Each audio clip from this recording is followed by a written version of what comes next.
नमस्कार, आदाब। Crime petrol dial 100 के ब्लैक हेडलाइंस अध्याय में आप सबका स्वागत है। हम खुशकिस्मत हैं कि हम आज मेक इन इंडिया और डिजिटल इंडिया के युग के साक्षी बन रहे हैं। लेकिन जिस तरह से हम और हमारा देश तरक्की की राह पर है, उसी तरह से आपराधिक मानसिकता के लोग भी अपराध के नए नए तरीके खोज रहे हैं। आज का ये केस एक ऐसे जुर्म पर आधारित है जिसने पिछले 1.5 दशक में अपने पांव इस तरह पसार लिए हैं कि ये जुर्म कहीं भी कभी भी हम सब के लिए खतरे की घंटी बन सकता है।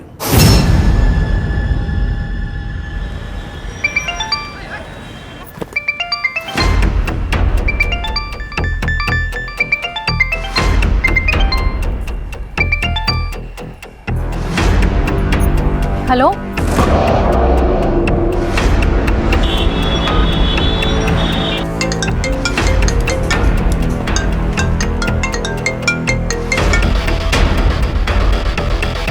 Hello,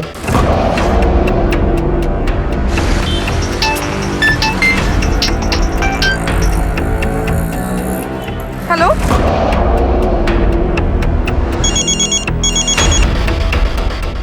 hello. लेकिन हम तो अभी प्रेग्नेंट हैं और हमारी 3 महीने में डिलीवरी भी है। तो अगर हम आपके बैंक में अकाउंट खोलते हैं तो क्या हमें उसका लाभ मिलेगा? क्यों नहीं मिलेगा मैम, मैंने बताया ना, हमारे बैंक में अकाउंट खोलने पर हमारा बैंक आपको 2 लाख का मेडिकल एक्सपेंस बेयर करेगा। अरे लेकिन आप ऐसा कैसे कह सकते हैं? आपकी बैंक में मेरा 10 साल पुराना अकाउंट है, इसको आप ऐसे कैसे बंद कर सकते हैं? सर बंद नहीं किया है, फ्रीज किया है। आपने अपना केवाईसी अपडेट नहीं किया है। केवाईसी वो क्या होता है? देखिए, आप अपना लेटेस्ट आधार कार्ड नंबर और पैन कार्ड नंबर अपडेट कर देंगे तो आपका खाता फिर से चालू हो जाएगा। जी जी शुक्रिया। पर आपकी रिक्वेस्ट कंफर्म करने के लिए अपना डेबिट कार्ड नंबर बताइए। हाँ, माय कार्ड नंबर इज 1911 9090 1870। जी। अब आपके क्रेडिट कार्ड का सीवीवी नंबर बताइए। आपके कार्ड के पीछे 60 डिजिट का एक नंबर होगा। उसमें से आगे के 4 नंबर किसी को नहीं बताने होते, लेकिन पीछे के जो 3 नंबर हैं जिसे सीवीवी नंबर कहते हैं, वो हमें बताइए please. Yeah, that I know. It's 456. Okay sir, बढ़ी हुई क्रेडिट लिमिट का इस्तेमाल करने के लिए आपको नया पिन जनरेट करना होगा। अब आप कार्ड के पीछे के 7 नंबर्स में से आगे के 4 नंबर्स में अपना पुराना पिन नंबर जोड़ के उसका टोटल मुझे बताएं। And total is 10254. अब आपके फोन पे एक मैसेज आएगा।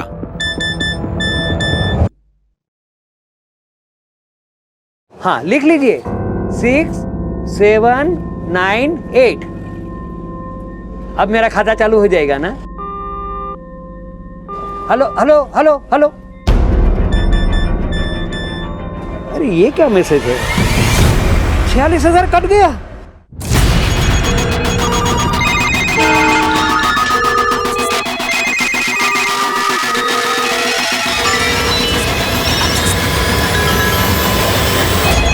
हमने पैसा यूज ही नहीं किया।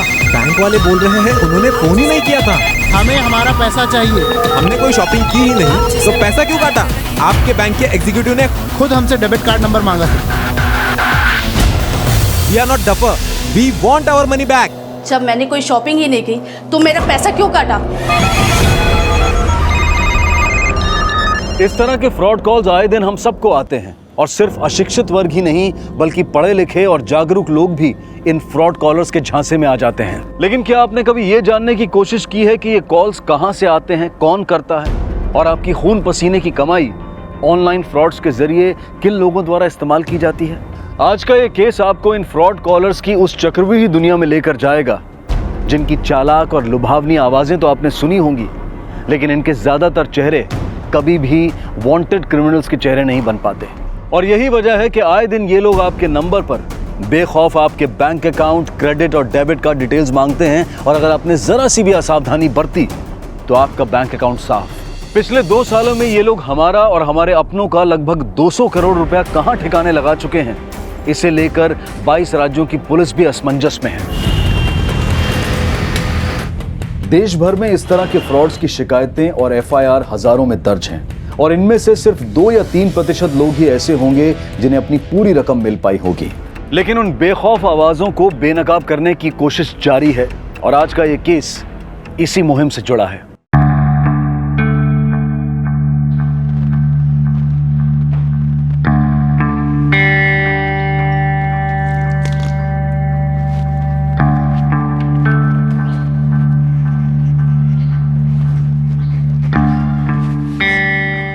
मैडम, सब काम हो गया है, अब हम जाए? ठीक है, जाओ। रुको सरोज दीदी, आज आपका पहला महीना खत्म हो गया है, अपनी सैलरी ले जाओ। मैडम, नगद नहीं, चेक दीजिए। पैसे हाथ में रहते हैं ना, खर्च हो जाते हैं। चेक? हाँ, हम चेक में ही लेते हैं सबसे तनख्वाह। आपका बैंक अकाउंट भी है? हाँ, वो पिछले साल सरकार ने खुलवाया था ना हमारा खाता, जनधन योजना। हाँ वही। हमारा बेटा मानव हमें बैंक लेके गया था, तब तक अंदर से बैंक देखा भी नहीं था हमने। सरोज जी, अब आप हमारे डीएसएम बैंक के ग्राहक हैं।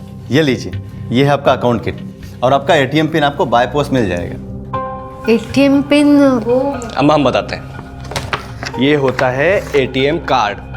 इसको एटीएम मशीन में डालते हैं तो मशीन हमसे 4 अंक का पिन मांगती है। उस पिन को जब हम डालेंगे तभी हमको पैसा मिलेगा, और वो एटीएम पिन किसी को बताते नहीं है।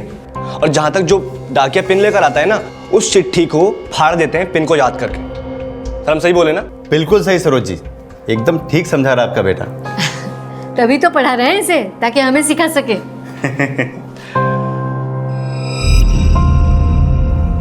ये रहा आपका चेक। आज से हम भी आपको सैलरी चेक में ही दिया करेंगे। Thank you madam.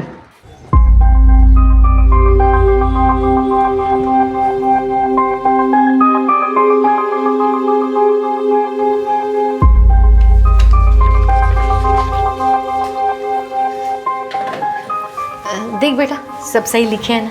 कैसे हैं सरोज जी? बस ठीक। हाँ, सब सही। मैनेजर मैडम है ना? है ना? जाके मिल लीजिए।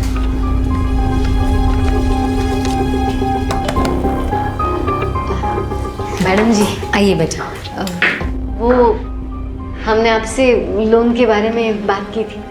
सरोज जी, आप इनकम टैक्स नहीं भरती हैं और आपकी कमाई भी कम है। मैडम जी, कमाई कम है इसीलिए तो लोन मांग रहे हैं ना। देखिए सरोज जी, बैंक आपको मॉर्गेज लोन दे सकता है। मॉर्गेज? जैसे आपके पास कोई प्रॉपर्टी हो, आपका कोई घर या फिर कोई गहना जिसे आप गिरवी रख सकें, उसके बदले में आपको लोन मिल सकता है। हाँ, घर है ना हमारे नाम, तो उसे आप गिरवी रख के लोन ले सकते हैं हमसे। हम कल ही घर के कागजात लेके आते हैं। हेलो, हाँ बोल विभा, तबीयत पानी ठीक? हाँ हाँ अम्मा, हम बिल्कुल ठीक है। वो दरअसल हमने आपको इसलिए फ़ोन किया था कि हमें ना आपकी एक मदद चाहिए। मदद? लास्ट मंथ की स्टेटमेंट में भी यही प्रॉब्लम थी। मैंने कंप्लेंट भी किया था, उसको रिजॉल्व तो किया नहीं, आपने एक और स्टेटमेंट भेज दी। We are very sorry sir, मैं आपकी कंप्लेंट फिर से ले लेती हूँ। पिछली कंप्लेंट अभी तक पेंडिंग है, एक और कंप्लेंट करने से क्या फायदा होगा? कैसे काम करते हैं आप लोग? कोई फॉलोअप नहीं करते हैं क्या? सॉरी सर, बट अगर आप हमारी सर्विस से खुश नहीं हैं, तो you can write us on bank grievance and complaint page.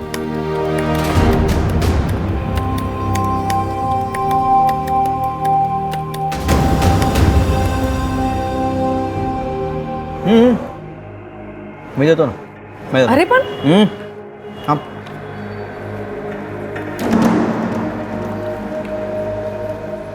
दिखाऊं नवीन? हाँ हाँ देख, तुमने फिर से अपना क्रेडिट कार्ड दिया।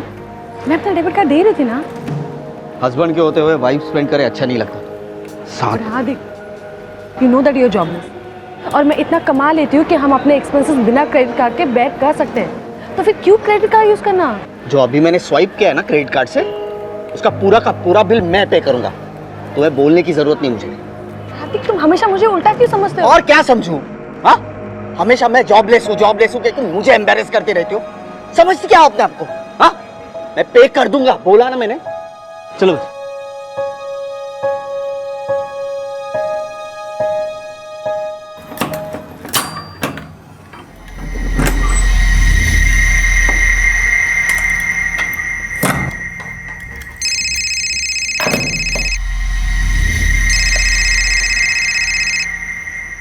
हेलो,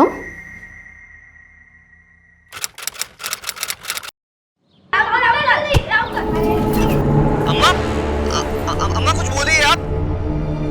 अम्मा?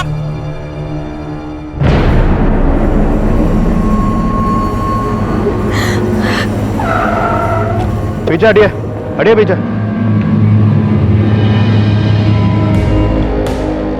सर, इस औरत का नाम सरोज त्रिवेदी है। सर, ये इसी बिल्डिंग में 4th फ्लोर में रहती है, लेकिन सर इसका घर अंदर से बंद है। इसकी फैमिली में कोई? सर, पड़ोसी ने बताया कि इसकी एक बेटी है विवाह, जो सिलीगुड़ी वेस्ट बंगाल में रहती है, और एक बेटा है जो दिल्ली में पढ़ाई करता है। सर, ये दूसरों के घरों में साफ सफाई का काम करती थी। ये देखिए सर, कमरा अंदर से ही लॉक है। एक काम करो, तोड़ दो। सर, पूरे घर की तलाशी लो। हाँ, शायद यहीं से कोई क्लू मिले। सर,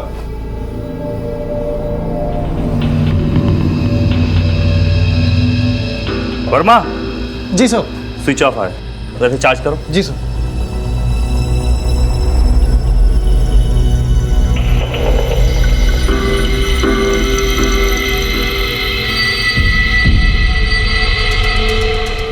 घर में ऐसा कोई भी क्लू नहीं मिला जिससे पता चले कि सरोज की हत्या हुई है, और ये कमरा भी अंदर से बंद था। कहीं सरोज ने आत्महत्या तो नहीं की? सर, ये आपसे सरोज के बारे में कुछ बताना चाहती हूँ। बताइए। साहब, 4-5 घंटे पहले सरोज दीदी बैंक से लौटी थी। दिसंबर भैया, कोई जुगाड़ किए हैं, कुछ ही दिनों में आपका सारा कर्जा चुका देंगे। हाँ, चलो रखते हैं।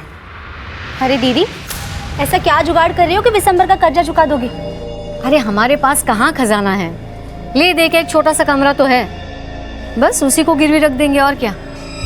सरोज दीदी ने दिसंबर से कर्जा लिया था, जो कि वो चुका नहीं पा रही थी। तो विशंबर का दबाव डाल रहा था कर्जा लौटाने के लिए?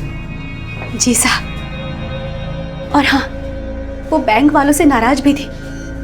थोड़ी देर पहले उन्हें कोसते हुए निकली थी। बैंक वालों से कर्जा क्या मांग लिया, असली काट दी, छोड़ेंगे नहीं। दीदी क्या हुआ, किसको नहीं छोड़ोगी? अरे बैंक की बदमाशी ऐसे कैसे कर सकते, देखती हूँ मैं। और फिर पता नहीं दीदी कब आई और आके ये सब कर। सर, सरोज का फोन ऑन हो गया, किसी मानव का फोन आ रहा है। मानव? सब मानव सरोज दीदी के बेटे का नाम है, वो दिल्ली में पढ़ता है। अम्मा, आपको कितनी देर से कॉल कर रहा हूँ, आप कहाँ हो? मानव, मैं सब इंस्पेक्टर सुशील सिंह बोल रहा हूँ, तुम तुरंत इलाहाबाद आ जाओ। इंस्पेक्टर?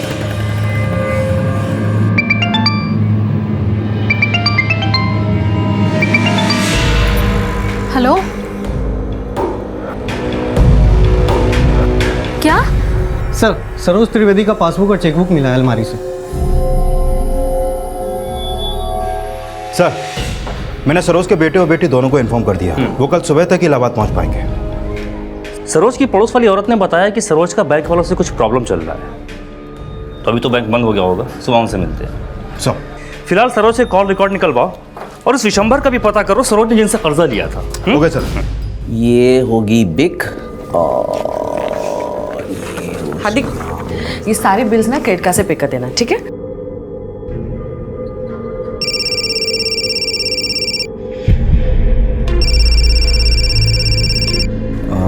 हेलो, मैं अदिति सुमन, INC bank credit card department से बोल रही हूँ। क्या मेरी बात हार्दिक चिटनी जी से हो रही है?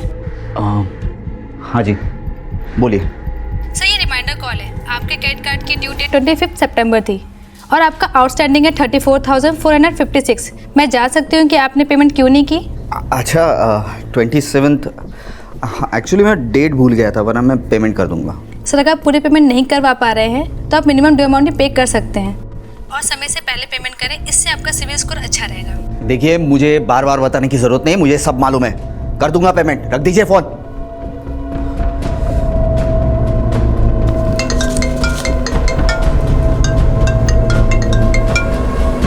हेलो सर, मैं दीपक तिवारी LNC बैंक के क्रेडिट कार्ड डिपार्टमेंट से बोल रहा हूँ। सर, आपने हमारे ग्रीवियंस एंड कंप्लेंट पेज पे अपनी कंप्लेंट लिखी थी।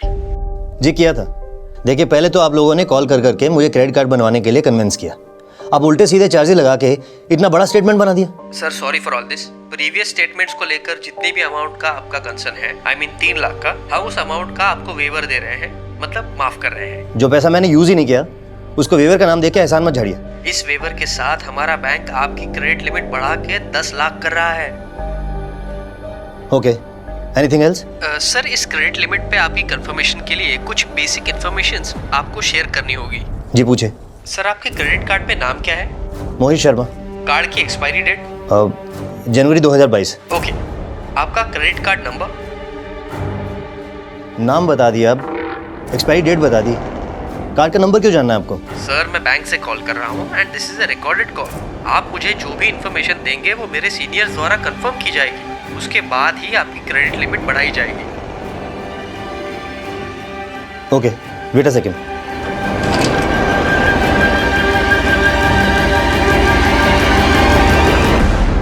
लिखे, कार्ड नंबर है 1972-6734-4560-9009।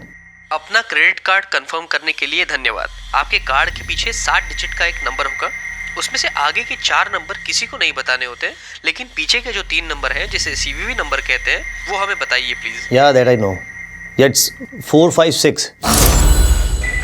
ओके सर, बढ़ी हुई क्रेडिट लिमिट का इस्तेमाल करने के लिए आपको नया पिन जनरेट करना होगा। अब आप कार्ड के पीछे के 7 नंबर्स में से आगे के 4 नंबर्स में अपना पुराना पिन नंबर जोड़ के उसका टोटल मुझे बताएं। And total is 10254। सर अब आपकी रजिस्टर्ड ईमेल आईडी पे एक लिंक भेजा जाएगा, आप उस लिंक पे क्लिक करके अपनी पसंद का न्यू पिन जनरेट कर सकते हैं। अपना कीमती समय देने के लिए धन्यवाद। आपका दिन शुभ हो। Okay, thank you, same to you.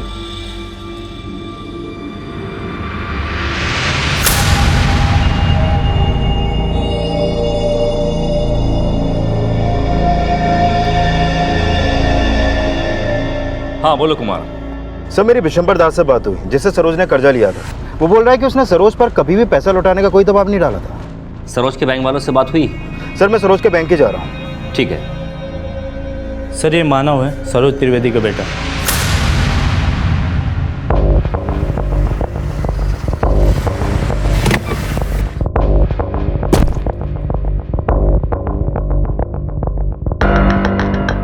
हमने चेक किया था, तुम्हारी माँ के नंबर से लास्ट कॉल तुमको की गई थी। क्या बात हुई थी माँ से? हाँ साहब, अम्मा ने हमको कॉल किया था। बेटा खूब मन लगा के पढ़ना, दीदी से मिलते रहना, पेट सी है ना वो। अम्मा हाँ ठीक है, लेकिन आप ये अचानक क्यों बोल रही हैं? अम्मा क्या हुआ है आप बताइए। कुछ नहीं, पता नहीं कल हम रहे ना रहे। अम्मा अम्मा आप रो क्यों रही? मुझे बताइए क्या बात है, मुझे बताइए आप। तुम लोगों के लिए कुछ नहीं कर पाए हम। क्या गलत हो गया अम्मा, मुझे बताइए आप। अम्मा आप रो क्यों रही हैं? अम्मा अम्मा कुछ बोलिए आप। ध्यान रखना खुद का। अम्मा आप रो क्यों रही हैं? अम्मा अम्मा कुछ बोलिए आप। पता नहीं फिर क्या हुआ, अम्मा कुछ नहीं बोली। अम्मा को हमने बहुत बार कॉल किया, फिर अम्मा ने कॉल भी नहीं उठाया। दरअसल सर, सरोज जी प्रॉपर्टी के अगेंस्ट लोन लेना चाहती थी हमारे बैंक से।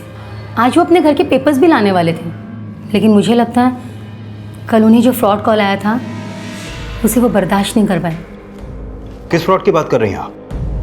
सर, सरोज जी को कल एक फ्रॉड कॉल आया था और उन्होंने उसे अपना डेबिट नंबर, सीवीवी और यहाँ तक कि OTP नंबर तक दे दिया था, जिसकी वजह से उनके अकाउंट से 90,000 रुपीज़ डेबिट हो गए थे। और सर मैंने उनसे कहा भी था कि पुलिस स्टेशन जाकर वो FIR दर्ज कराएं। हाँ सर, कल ये औरत यहाँ आई थी, बहुत ही घबराई हुई लग रही थी सर। बेटा थोड़ी मदद करोगे? क्या हुआ चाची? हम तो लुट गए, 90,000 चले गए हमारे बैंक खाते से। 90,000 कट गए? कैसे? वो एक आदमी का फोन आया था बैंक से, उसने कहा हमारे बेटी का सिलीगुड़ी में बैंक का खाता खोलना है, इसके लिए हमें वो क्या कहते हैं उसे, गारंटर। हाँ वो बनना है।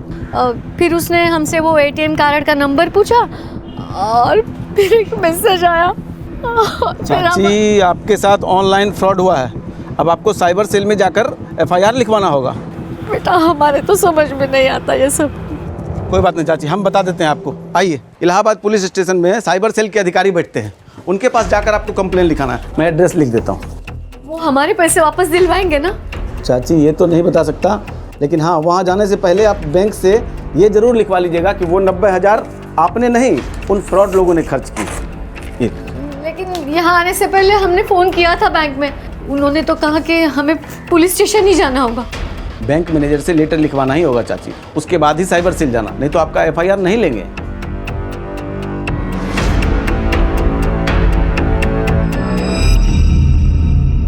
सर मैंने उसे बैंक जाकर लेटर लिखवाने के बाद साइबर सेल वालों के पास जाने के लिए बोला भी था। ठीक है सर, मैं बात करता हूँ। सरोज जी, कल आपसे एक ऑथराइज लेटर लेने आए थे कि वो पैसा उन्होंने खर्च नहीं किया बल्कि उनके साथ फ्रॉड हुआ था। हाँ सर, लेटर लेने आई थी वो, पर हम किस बेसिस पे उनको वो लेटर देते? हमारे बैंक एम्प्लॉयज़ अपने कस्टमर्स को हर बार अपडेट करते रहते हैं कि आप अपने कोई भी डिटेल्स किसी से भी शेयर ना करें। फिर भी उन्होंने उस फ्रॉड कॉलर को अपना OTP नंबर खुद ही दे दिया था। मैडम जी, ये OTP PTP का ज्ञान नहीं है हमें इसमें कुछ नहीं समझ में आता। उसने कहा कि हम बैंक वाले।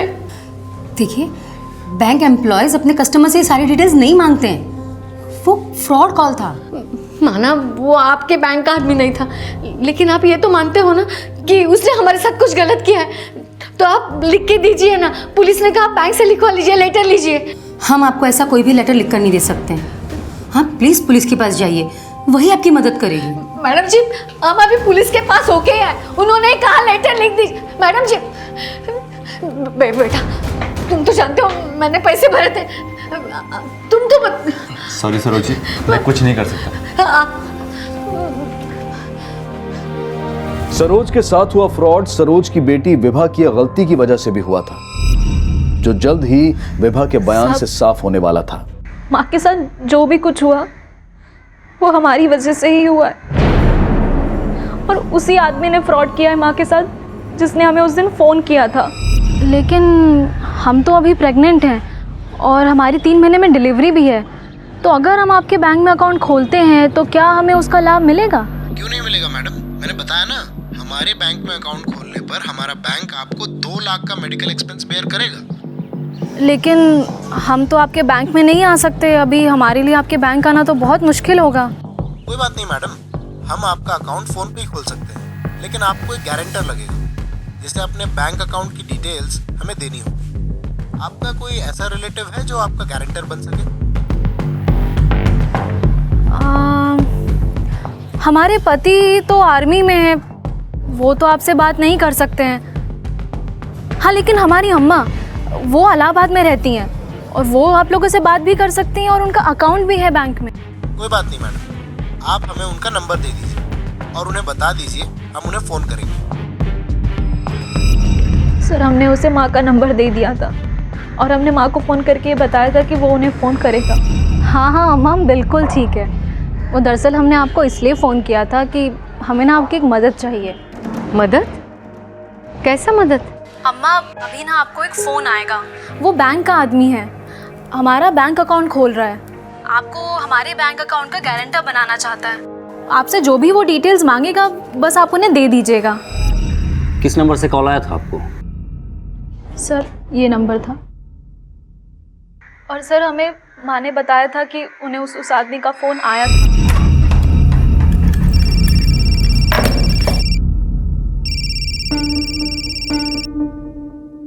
हेलो मैम, मैं DSM बैंक से अमित शर्मा बोल रहा हूँ। आपका नंबर आपकी बेटी विभा ने दिया है। और सर, थोड़ी देर बाद माँ ने हमें दोबारा फ़ोन किया और उन्होंने कहा कि उनके बैंक अकाउंट से 90,000 रुपये कट गए, और उसके बाद माँ ने हमारा फ़ोन ही नहीं उठाया। हमें लगा कि माँ हमसे बहुत गुस्सा हो गई, हमसे नाराज़ हैं।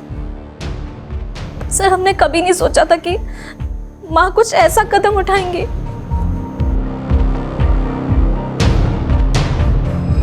ध्यान रखना खुद का। क्या क्या क्या गलत हो गया अम्मा, मुझे बताइए आप। अम्मा, आप रो क्यों रही हैं? अम्मा कुछ बोलिए आप। तो हम सबके लिए बड़ी खुशी की बात है कि जो लास्ट ईयर की BPL की रिपोर्ट्स आई हैं उसमें पॉवर्टी लाइन में dear sir, as per your complaint number 15392 we checked everything and found that your credit card ending with 9009 was used for online shopping for 3 lakh 9009 on 20th September 2017।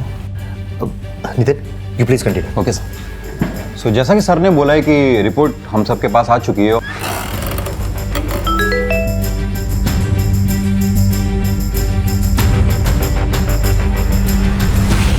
87,000 मेरा card.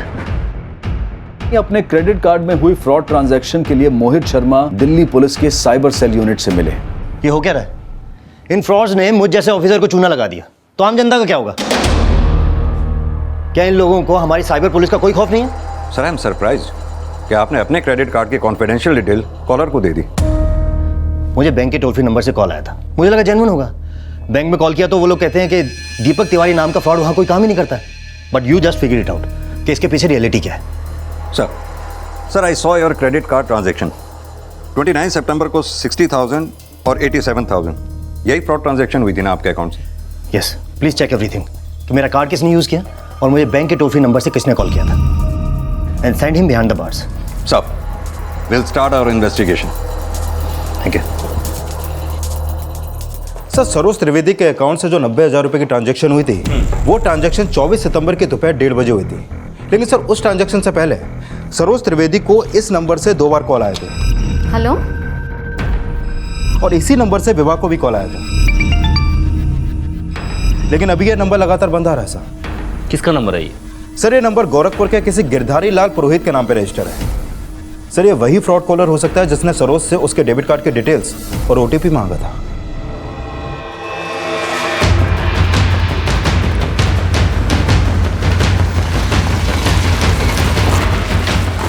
Allahabad police जब गोरखपुर के उस address पर पहुंची तो पाया कि वहां कोई गिरधारी लाल पुरोहित नहीं रहता था, और जल्द ही यह भी साफ हो गया कि वो नंबर जिससे सरोज को फ्रॉड कॉल किया गया था वो फेक ID देकर खरीदा गया था। और इलाहाबाद साइबर पुलिस द्वारा यह पता लगा लिया गया था कि सरोज के 90,000 कहां इस्तेमाल किए गए थे। सर सरोज के डेबिट कार्ड के जरिए एक ऑनलाइन शॉपिंग पोर्टल से एक LED टीवी और एक रेफ्रिजरेटर खरीदा गया था। सर खरीदने वाले ने डिलीवरी एड्रेस लखनऊ का दिया था। ये किसी आशीष पांडे के एड्रेस है जिसका पता 35C Anand Nagar circuit road Lucknow है। सर ये डिलीवरी डेट 28 सितंबर है। मैंने कि सरोज के पैसों से खरीदा गया टीवी और फ्रिज लखनऊ के इस आशीष को डिलीवर होगा। लेकिन सर अब इस डिलीवरी को रोका नहीं जा सकता क्योंकि कंपनी ने FX कुरियर के जरिए ऑलरेडी ऑर्डर डिस्पैच कर दिया है। डिलीवरी कैंसिल भी नहीं करना है क्योंकि कल टीवी और फ्रिज लेने आशीष को उसके घर से रंगे हाथों गिरफ्तार करेंगे। इनके फ्रॉड ने एक औरत को सुसाइड करने पर मजबूर कर दिया है।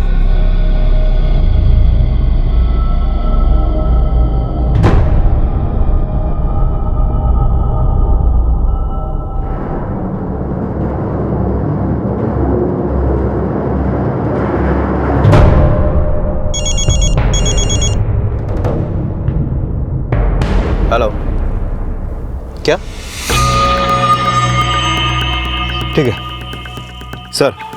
सरोज के डेबिट कार्ड से खरीदा गया टीवी और फ्रिज जो यहाँ पर डिलीवर होने वाला था वो FX कुरियर के गोडाउन से पहले उठा ले गया। क्या? लेकिन वो डिलीवरी तो यही होने वाली थी ना।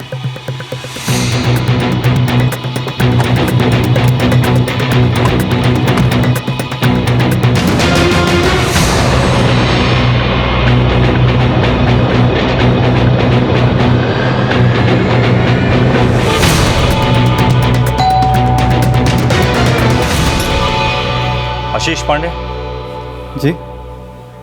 चल। अरे चल। अरे कौन है आपको?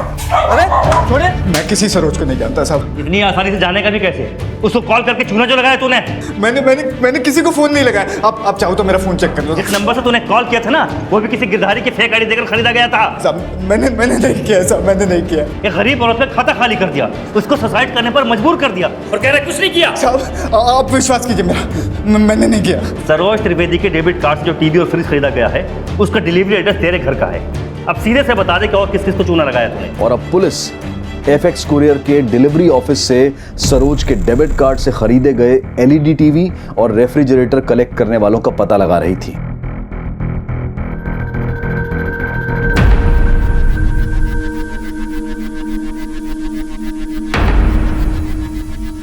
नहीं साहब आप मेरा यकीन कीजिए, मैं नहीं जानता ये कौन है। इन दो अनजान चेहरों की पहचान पता करने के लिए अब इलाहाबाद पुलिस आशीष पांडे का बैकग्राउंड खंगाल रही थी। उसके कॉल रिकॉर्ड्स और एक्टिविटीज पता लगाई जा रही थी। और अब पुणे की वर्तिका चिटनिस एक फ्रॉड कॉलर के झांसे में आने वाली थी। Auto auto auto auto.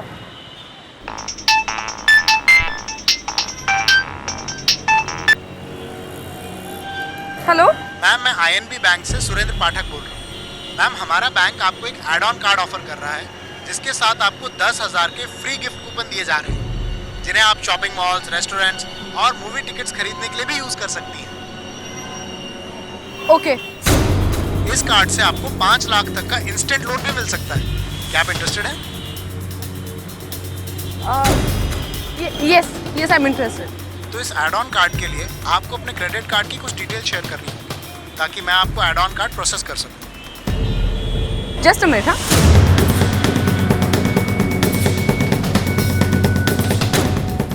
हाँ, माय कार्ड नंबर इज 1911 3569 9090 1870। जी, अब आपका क्रेडिट कार्ड सीवीवी नंबर बताइए। इट्स 424।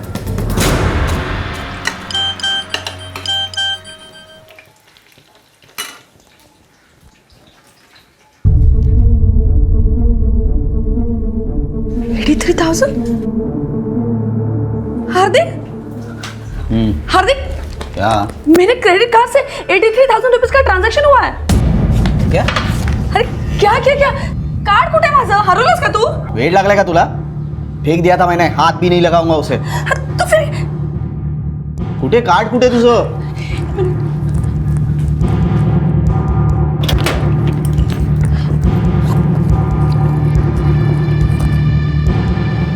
कार्ड तो इधर ही है, फिर ट्रांजैक्शन कैसे हुई?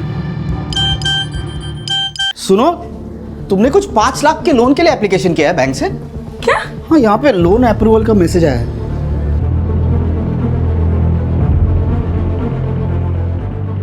इलाहाबाद की सरोज कुमारी और दिल्ली के आईएएस ऑफिसर मोहित शर्मा के बाद अब पुणे की वर्तिका भी एक फ्रॉड कॉलर के झांसे में आ चुकी थी। इलाहाबाद पुलिस सरोज को आत्महत्या के लिए मजबूर करने वाले फ्रॉड्स की असल पहचान पता करने में जुटी थी। वहीं दिल्ली पुलिस भी मोहित के साथ हुए ऑनलाइन फ्रॉड के केस क्रैक करने की लीड तलाश रही थी और जल्द ही वर्तिका के साथ हुए फ्रॉड का केस पुणे पुलिस के पास आया। आप इतनी पढ़ी लिखी हैं, फिर भी आप इस स्कॉलर के झांसे में आ गई। सर, उसने मुझे कहा था कि बैंक मुझे एक एड ऑन कार्ड इशू करेगा, इसलिए मैंने तुम इतनी बड़ी गलती कर ही कैसे सकती हो? विचारायचं तरी एकदा। सर, वो 6 लाख का फ्रॉड हुआ है, कुछ कीजिए सर।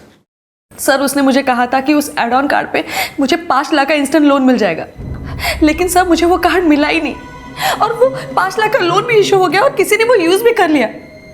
और सर, मेरे कार्ड से 83,000 रुपीज का ट्रांजैक्शन भी हुआ है। सब पता नहीं है किसने किया। सर प्लीज आप हमारी हेल्प कीजिए। और सब बैंक वाले हमें कह रहे हैं कि हमें ये सारे पैसे उन्हें देने पड़ेंगे जो हमने यूज ही नहीं किए। सर प्लीज कुछ कीजिए, please help us. Don't worry, we will look into the matter. Sir, मैंने आशीष को अच्छे से खंगाला, लेकिन उसके बैकग्राउंड में इन दोनों की पहचान का कोई भी लीड नहीं मिल पा रहा। और आशीष अभी तक अपने बयान पर कायम है कि उसका सरोज त्रिवेदी के साथ हुए ऑनलाइन फ्रॉड से कुछ भी लेना देना नहीं। हो सकता है वो फ्रॉड कॉलर इन्हीं दोनों में से कोई एक हो। तुम अच्छे से पता करो और ये भी पता करो कि इनका कहीं कोई क्रिमिनल बैकग्राउंड तो नहीं है। सर, मैं साइबर पुलिस से मिलता हूँ, वो पता लगा रहा है कि किस आईपी एड्रेस के थ्रू सरोज के कार्ड से शॉपिंग हुई थी।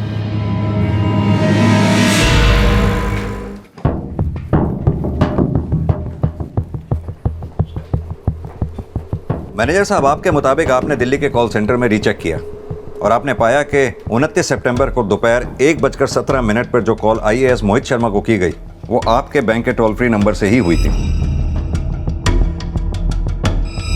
लेकिन वहीं आप लोगों का यह भी कहना है कि वो कॉल आपके बैंक के कॉल सेंटर के किसी एम्प्लॉय ने नहीं की। Yes sir, and I doubt वो कॉल किसी इंटरनेट सर्वर के थ्रू कनेक्टेड था। वो कॉल किस इंटरनेट सर्वर से कनेक्टेड थी, किससे नहीं, ये हम पता लगा लेंगे। आप बस हमें अपने दिल्ली के कॉल सेंटर के जितने भी एम्प्लॉयज़ हैं उनकी डिटेल दीजिए। हमें लगता है कि उनमें से ही किसी ने कॉल की होगी। Okay sir. सर, मैं आईपी एड्रेस पता लगाने की कोशिश कर रहा हूँ जिससे सरोज के डेबिट कार्ड के जरिए ऑनलाइन शॉपिंग की गई थी, लेकिन अभी तक वो आईपी एड्रेस ट्रेस नहीं हो पाया है। अच्छा, जिस सिम का यूज़ करके सरोज को कॉल किया गया था, हेलो, उस सिम के जरिए हम के कॉलर के फ़ोन का IMEI नंबर ट्रेस कर सकते हैं। हो सकता है इससे फ्रॉड कॉलर तक पहुंचने में आसानी हो। सर, हम कोशिश दोनों तरीके से ही कर रहे हैं। आई होप हमें जल्दी अच्छे रिजल्ट मिलेंगे।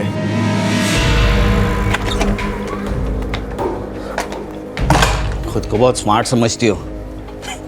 ये क्या किया? डफर हो तुम, समझी तुम? डफर, और कुछ नहीं। नुकसान कर सकती हो तुम मेरा। हाँ, मैंने शादी क्यों की तुमसे, यही नहीं समझ में आ रहा। जिस दिन से लाइफ में आई हो उस दिन से सब बर्बादी। मेरा जॉब छूट गया, अब ये बिजनेस जो है वो सेटल नहीं हो रहा है। अरे पनौती हो तुम, मेरे लाइफ की सबसे बड़ी पनौती। हार्दिक, जो भी नुकसान हुआ है वो मेरा हुआ है। और अगर तुम्हें लगता है ना कि तुमने मुझसे शादी करके गलती की है तो अपनी गलती सुधार दो ना, छोड़ दो मुझे।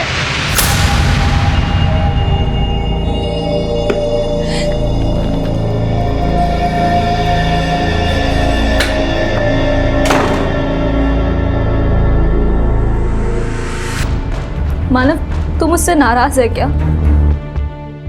पता था ना आपको कि अम्मा को ये बैंक के बारे में कोई जानकारी नहीं है, फिर भी आपने उनको, अगर अम्मा ने आत्महत्या की है वो आपकी वजह से की है ना। आप ये सब कुछ बोलती ना, ये सब कुछ होता। मैं मानती हूँ मुझसे बहुत बड़ी गलती हो गई, लेकिन अभी मैं क्या करूं? कहां से लाऊं अपनी अम्मा को? सर वी चेक्ड, उन लोगों ने मालवेयर सॉफ्टवेयर यूज करके मल्टीपल आईपी एड्रेसेस जंप किए, फिर बैंक के सर्वर से कनेक्ट किया और फिर उसी बैंक के टोल फ्री नंबर से 29 सितंबर को 1:17 पे आपको कॉल किया गया। अच्छा, इसी के चलते मेरे फोन पर बैंक के टोल फ्री नंबर से कॉल आ रहा था? जी, लेकिन वो कॉल बैंक का कोई एम्प्लॉय नहीं, वो हैकर कर रहा था जिसने बैंक के उस टोल फ्री नंबर को हैक कर लिया था। लेकिन पैसे, मेरे पैसे कहाँ गए? आइए सर समझाता हूं मैं। आपके अकाउंट से जो पैसे निकाले गए वो एक ऑनलाइन पोर्टल पे शॉपिंग करने के लिए निकाले गए। यहाँ शॉपिंग के लिए ऑर्डर दिया गया, उस ऑर्डर को कैंसिल करके पैसे यहाँ ना ट्रांसफर करके यहाँ एक ई वॉलेट में पैसे ट्रांसफर किए गए। किसका ई वॉलेट? सर यही पता करने की कोशिश कर रहे हैं। ई वॉलेट यानी इलेक्ट्रॉनिक वॉलेट, जो कि एक ऑनलाइन सुविधा है जिसके जरिए आप बड़ी आसानी से अपने कंप्यूटर से या फिर अपने मोबाइल फ़ोन की एप्लीकेशन से ऑनलाइन भुगतान कर सकते हैं या ऑनलाइन पेमेंट यानी कि पैसा भी रिसीव कर सकते हैं। ई वॉलेट देश में डीमोनेटाइजेशन के पहले से चलन में आ चुका था, जिसका मकसद था रोज़मर्रा के कैश के लेन देन को बैंकिंग सिस्टम से जोड़ना। लेकिन इस तरह का ई वॉलेट रखने वालों की आइडेंटिफिकेशन की सही जांच नहीं हो पाती। इसी को ध्यान में रखते हुए आरबीआई ने अब यह निर्देश दिया है कि सभी ई वॉलेट होल्डर्स के आधार लिंक और उनका केवाईसी अपडेट करना अनिवार्य है।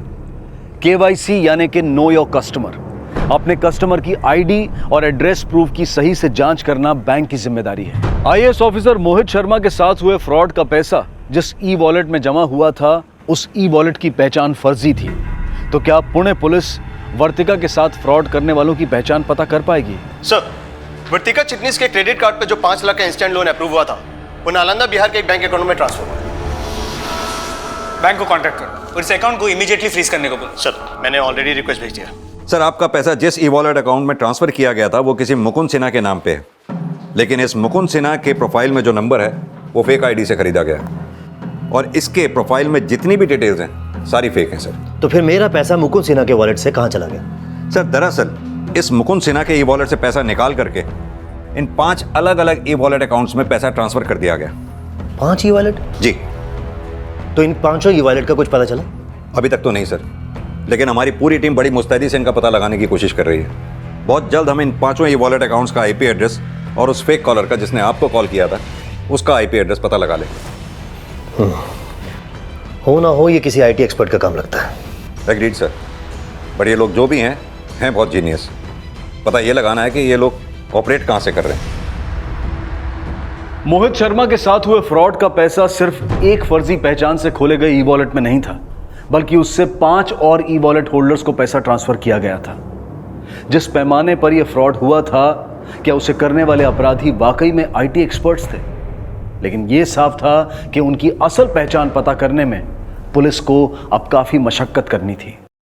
वहीं इलाहाबाद पुलिस उन लोगों की पहचान पता करने में अब तक नाकाम नजर आ रही थी जो लोग सरोज की आत्महत्या की वजह बने थे।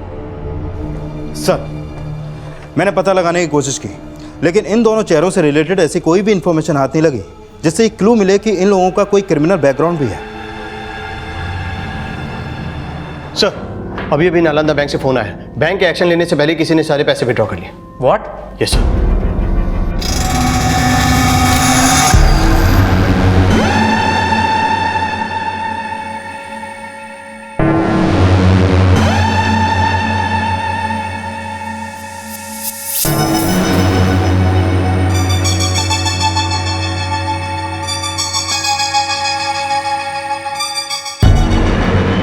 इस जानकारी के बाद पुणे पुलिस टीम तुरंत नालंदा के लिए रवाना हो गई। वहीं दिल्ली पुलिस के लिए एक बार फिर से उन 5 ई वॉलेट होल्डर्स की जानकारी हैरान कर देने वाली थी, जिनको आईटी एक्सपर्ट्स के फ्रॉड्स का नेक्सस समझा जा रहा था। सर ये देखिए, ये हैं e wallet accounts. Shimla, Patna, Kanpur, Sultanpur, Saharanpur, सब मल्टीपल सिटीज के अकाउंट्स हैं।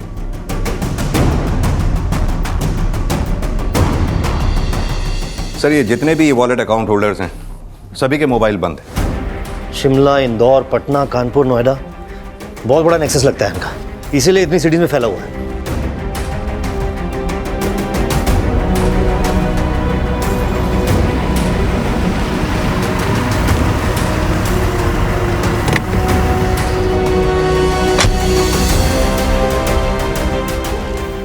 सर ये अकाउंट अनीस अंसारी के नाम पे रजिस्टर था। अनीस के अकाउंट में पैसा आ रहा था और वो हमेशा मिनिमम बैलेंस छोड़ के विड्रॉ कर लेता था, लेकिन इस बार उसने विड्रॉ करने के तुरंत बाद बैंक अकाउंट बंद कर दिया। ये उसके डॉक्यूमेंट से आप देख सकते हैं। आप जिस नंबर को डायल कर रहे हैं वो इस समय स्विच्ड ऑफ है। फ़ोन तो स्विच ऑफ है और जिस पैमाने पे फ्रॉड हुआ है मुझे लगता नहीं कि अनीस इस एड्रेस पे मिलेगा। अनीस के अकाउंट का गारंटर कौन था? मुझे उस गारंटर की डिटेल्स दीजिए। जी सर, मैं देता हूँ। सर उन ई वॉलेट रखने वालों के फ़ोन नंबर्स फेक आईडी से खरीदे गए थे और उन्होंने फेक एड्रेस दिए थे। और वो ई वॉलेट अकाउंट्स अभी भी एक्टिव हैं। न जाने अब तक कितने कंज्यूमर्स का पैसा वो कंज्यूम कर चुके होंगे। लेकिन सर एक ई वॉलेट का पैसा नोएडा के सेक्टर 17 में ट्रस्ट बैंक में एक अभिजीत नाम के अकाउंट में ट्रांसफर हुआ था, जो अभी तक विड्रॉ नहीं हुआ है। आप कहते तो उसका अकाउंट में फ्रीज करा दूं सर? नहीं, अगर इसका अकाउंट फ्रीज करवाया तो वो अलर्ट हो जाएगा। इस बैंक के ब्रांच मैनेजर से मेरी बात करवाओ। Okay sir.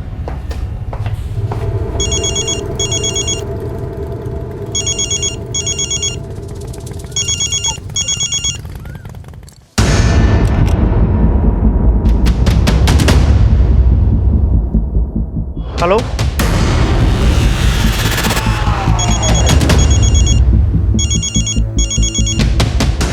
सर मेरी अभी अभी अभिजीत से बात हुई है। He said he will come tomorrow, लेकिन टाइम नहीं बता पाया सर। Thank you.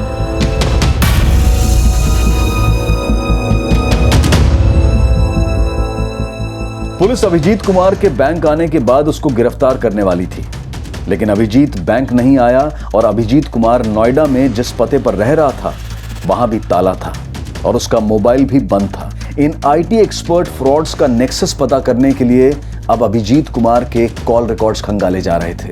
वहीं पुणे पुलिस अनीस अंसारी को नालंदा बैंक में उसको इंट्रोड्यूस करवाने वाले अनीस अंसारी के गारंटर से मिली। शायद सर वो जाम तारा का था। जाम तारा? जी सर, जिस आईपी एड्रेस के जरिए सरोज के डेबिट कार्ड से ऑनलाइन शॉपिंग की गई थी वो जामताड़ा में एक्टिव था। जामताड़ा? जी सर। और सर सरोज के नंबर पे जो फ्रॉड कॉल किया गया था, हेलो, वो भी जामताड़ा से किया गया था। लेकिन जामताड़ा है कौन सी जगह, कौन से स्टेट में? सर फाइनली उस सोर्स सर्वर के आईपी एड्रेस का पता चल गया है, जिसे मोहित शर्मा को बैंक के टोल फ्री नंबर से कॉल किया गया था।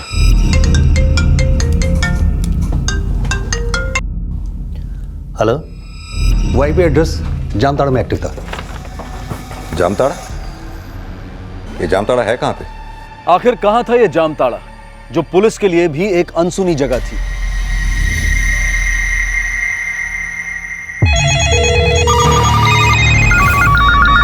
आप जिस नंबर को डायल कर रहे हैं हेलो हेलो हेलो डायल कर रहे हैं। गुड मॉर्निंग सर, मैं एबीएस बैंक से बोल रहा हूँ।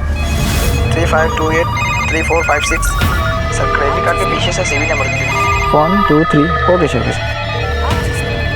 सर आपके लिए बहुत ही बढ़िया ऑफर आया है सर, आप इंटरेस्टेड हैं? आपका सर आप नंबर बता सकते हैं क्या? 973528345682। हेलो हेलो हेलो, मैं HUBC बैंक की चंडीगढ़ ब्रांच से बोल रहा हूँ। जी मैं SDI बैंक के मुंबई कॉल सेंटर से बात कर रहा हूँ। आपका डेबिट कार्ड नंबर बोलिए। आपके क्रेडिट कार्ड का CVV नंबर बताइए। मैम मैं DSM बैंक से अमित शर्मा बोल रहा हूँ। क्या पुलिस इन ऑनलाइन फ्रॉड करने वाले अपराधियों तक पहुंच पाएगी? हेलो, हाँ मैं आपके कॉल ट्रांसफ़र करती हूँ। हाँ सर, अभिजीत कुमार आपसे बात करना चाहते हैं। ठीक है, लाइन ट्रांसफ़र कर दो। बोलो अभिजीत जी। सर आई नो कि आपने मुझे KYC अपडेट करने के लिए बैंक बुलाया था, लेकिन सर सो सॉरी, मुझे अर्जेंटली आउट ऑफ टाउन जाना पड़ गया। नहीं कोई बात नहीं अभिजीत जी, क्या आप इस वक्त बैंक आ सकते हो क्या? सर एक्चुअली मुझे नोएडा वापस आने में भी 3 दिन और लगेंगे, लेकिन मुझे अर्जेंटली किसी को पेमेंट करना है और मैं ऑनलाइन ट्रांजैक्शन नहीं कर पा रहा हूँ। क्या आपने मेरा बैंक अकाउंट फ्रीज कर दिया है? नहीं, आपका तो अकाउंट फ्रीज नहीं हुआ है, लेकिन हो सकता है किसी टेक्निकल रीज़न की वजह से आप ऑनलाइन ट्रांजैक्शन नहीं कर पा रहे होंगे। आप एक काम कीजिए, आप अपने रजिस्टर्ड मोबाइल नंबर से बैंक के टोल फ्री नंबर पे कॉल कीजिए। आई एम श्योर आपका काम हो जाएगा। एक्चुअली मेरा फ़ोन खो गया है, और अगर आपने मेरा बैंक अकाउंट फ्रीज नहीं किया है तो मैं चेक इशू कर सकता हूँ ना, और जैसे ही मैं वापस आऊँगा मैं KYC अपडेट करवा लूँगा। Is that fine? इन्वेस्टिगेशन की इस कड़ी में नोएडा बैंक के अकाउंट होल्डर अभिजीत कुमार ने एक बेरर चेक के जरिए रमेश सिंह नाम के एक लड़के को अपने अकाउंट से पैसा विड्रॉ करने के लिए भेजा। बैंक कर्मियों की सूझबूझ से विड्रॉल से पहले ही रमेश को गिरफ्तार कर लिया गया।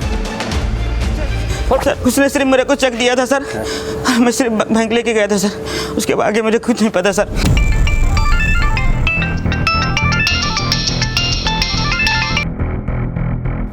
हाँ शर्मा बोलो।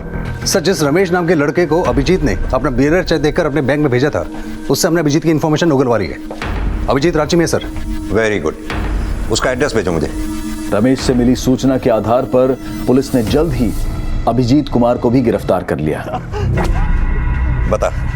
सर बिलीव मी सर, मुझे नहीं पता था जो पैसा मेरे अकाउंट में आया था वो फ्रॉड का पैसा था। सच सच बोल, नहीं तो और पिटेगा। सर मैं सच बोल रहा हूँ सर, आप मेरा विश्वास करो। सर मैं भागा भी सिर्फ इसलिए था क्योंकि कुछ महीनों से मुझे इस बात का एहसास हो गया था कि मुझसे कुछ बहुत बड़ी भूल हो गई है। सर कुछ महीनों पहले मैंने न्यूज़पेपर में एक ऐड देखा था, उसमें लिखा था कि बिना इन्वेस्टमेंट के पैसे कमाओ। एक नीचे नंबर दिया था।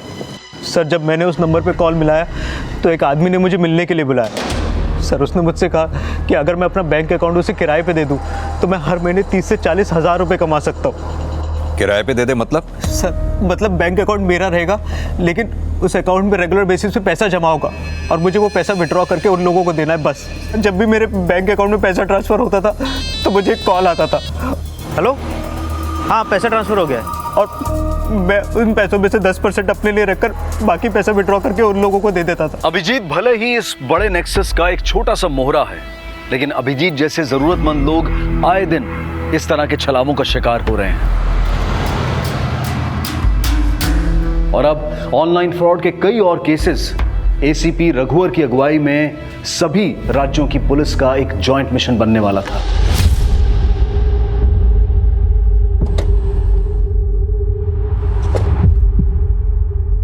सर नमित शर्मा, थाना प्रभारी जामतारा। सर पुणे से भी है अशोक प्रधान। सर इलाहाबाद से police sub inspector Sushil Singh. आप दोनों के एरियाज के भी केसेस स्टडी किए हैं मैंने। क्या स्टेटस है आपके केसेस का? सर अभी तक तो हम सोच रहे थे कि जिस तरीके से इस एरिया से फ्रॉड हो रहा है यहाँ पर IT एक्सपर्ट के अड्डे होंगे, लेकिन अभी तक जो भी बातें सामने आई हैं उससे तो लगता है कि सरोज त्रिवेदी के साथ जिन लोगों ने भी फ्रॉड किया है वो ज़्यादा पढ़े लिखे भी नहीं है। उन फ्रॉडस्टर्स की कोई पहचान हुई जिनकी वजह से सरोज ने आत्महत्या की थी? सर पहचान तो नहीं हो पाई है, लेकिन सरनेम से आइडिया लगता है कि या तो वो अंसारी हैं या फिर मंडल। अंसारी और मंडल। मिस्टर प्रधान, पूना में वर्तिका चिटनेस नाम की एक लड़की के साथ फ्रॉड हुआ था।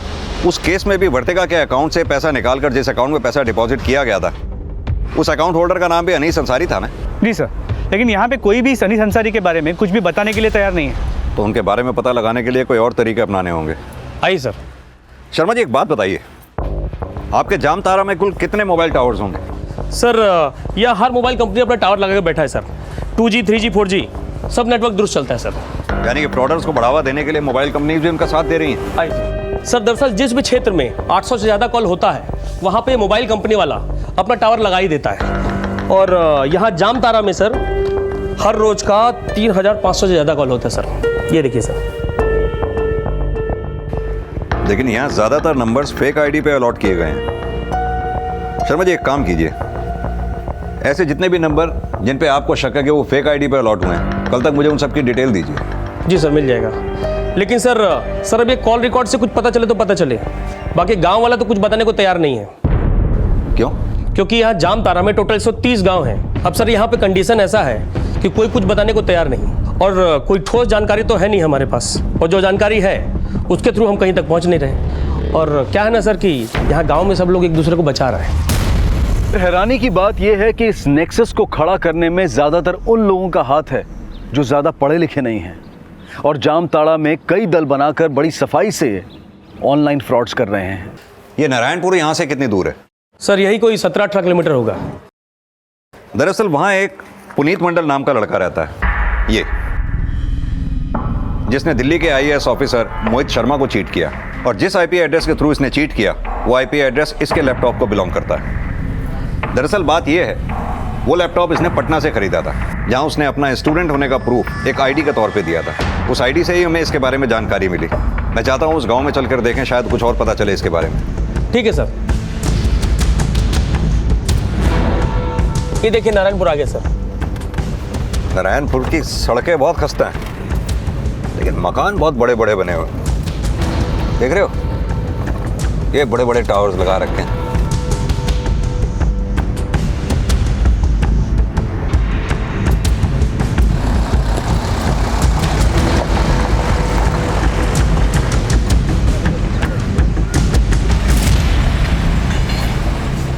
ठहरिए सर, ये हेलमेट पहन लीजिए सर, पता नहीं कौन सा पत्थर कहाँ से आगे लग जाए।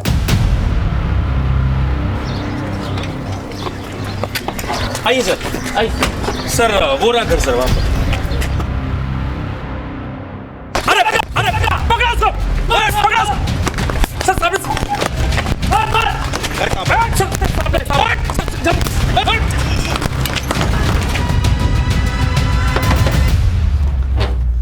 अरे साहब लोग आप, अरे अंदर आइए, अंदर आइए। ये बच्चा लोग भी ना बहुत शरारती है, पत्थर फेंकता रहता है। वर्दी का भी तो ध्यान रखना चाहिए कि नहीं। आप लोग बैठिए साहब, जब तक वो लोग शांत नहीं होता है मैं चाय वाय का इंतजाम करता हूँ। पुनीत मंडल तुम्हारा बेटा है?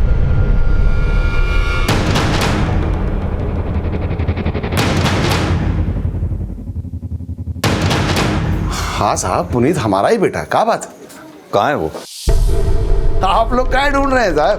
कोई मेडल देने वाले हैं क्या उसको? मस्करी करता है। कहाँ है तेरा बेटा? ऊंचा सुनते हैं क्या साहब? बोले ना नहीं है। और इस वक्त कहाँ है ये भी हमको नहीं पता है। अब बोलो, चाय लेंगे या दारू का इंतजाम करें? इंतजाम तो हम करने आए हैं तेरे बेटे को अंदर भेजने का।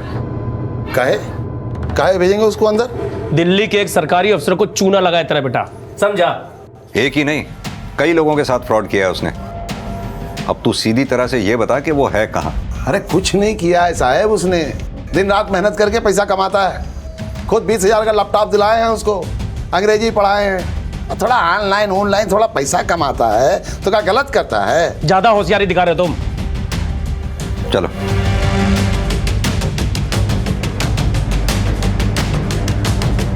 ये पुनीत का बाप काफी शातिर लगता है। सर वो लड़के लोग जंगल भाग गए। सर हम तो पहले गए थे, ये लोग बहुत शातिर हैं, कुछ बताएगा नहीं। लेकिन वो तो बताएंगे जो जंगल भाग गए हैं। जंगल कहाँ है ये बताओ सर।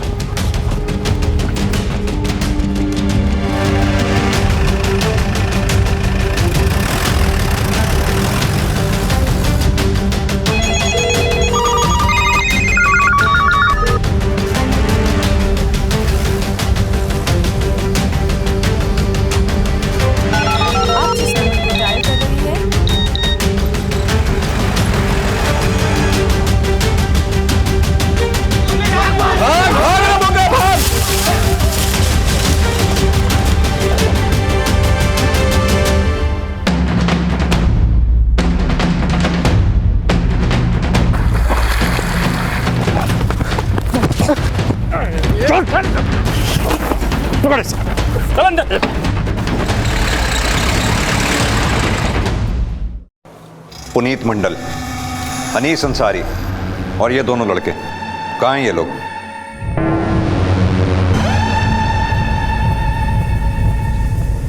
देखो, जो भी इनमें से किसी एक का पता बताएगा ना, उसे छोड़ देंगे।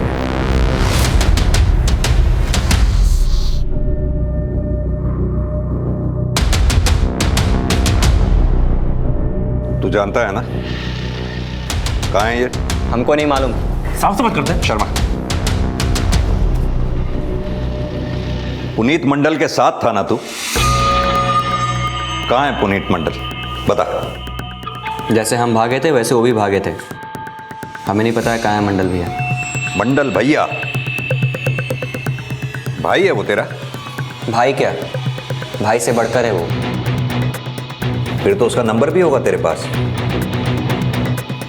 जब तू पकड़ा गया था तो तेरे पास से हमें ये मोबाइल मिला, इसमें पुनीत का नंबर नहीं है, लेकिन चूंकि वो तेरे भैया से भी बढ़कर है तो तेरे पास उसका नंबर ज़रूर होगा। मिला उसे फ़ोन, उससे कहे कि तू पकड़ा गया था लेकिन अब भाग गया है। जहाँ पे तू है अब वहाँ उसे बुला मिलने के लिए। चल मिला।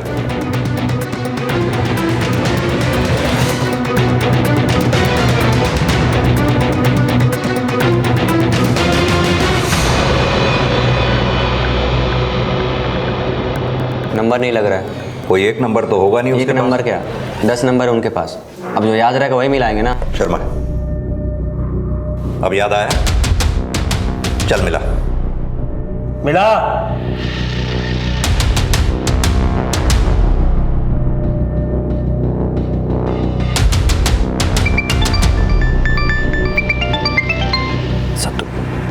हाँ हेलो शत्रु, बोल कहाँ है तू? हेलो, हाँ पुनीत भैया, अपना 10 का 10 नंबर ना बंद करने के लिए तो आपको पुलिस पकड़ ले। नहीं पुनीत मंडल, फोन मत रखना। हेलो, कौन बोल रहा है? तेरी आफत। अरे ऐसा गीदड़ लोग का धमकी बहुत सुने हैं साहब फोन पे। हिम्मत है ना तब पकड़ के दिखाओ। देख तू, चाहे जितना मारना ना मार लो, लेकिन हम नहीं बताने वाले। हमारे दल के मुखिया है मंडल भैया, उनकी वजह से हमारे लड़कों लोगों की जिंदगी चेंज हो गया है। तो तू क्या चाहता है? तेरी जिंदगी हम चेंज करें? कुछ चेंज नहीं कर पाएंगे।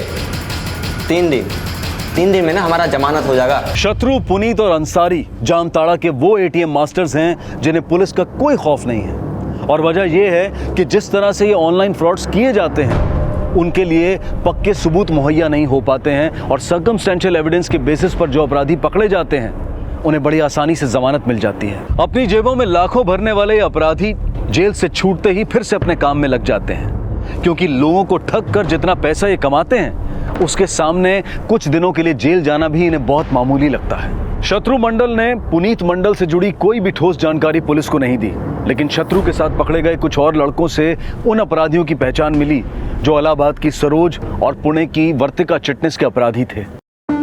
ये अनीश बहुत बड़ा एटीएम मास्टर है, जामतारा में नहीं रहता, पता नहीं दिल्ली मुंबई कहाँ रहता है साहब। जामतारा में इसका घर कहाँ है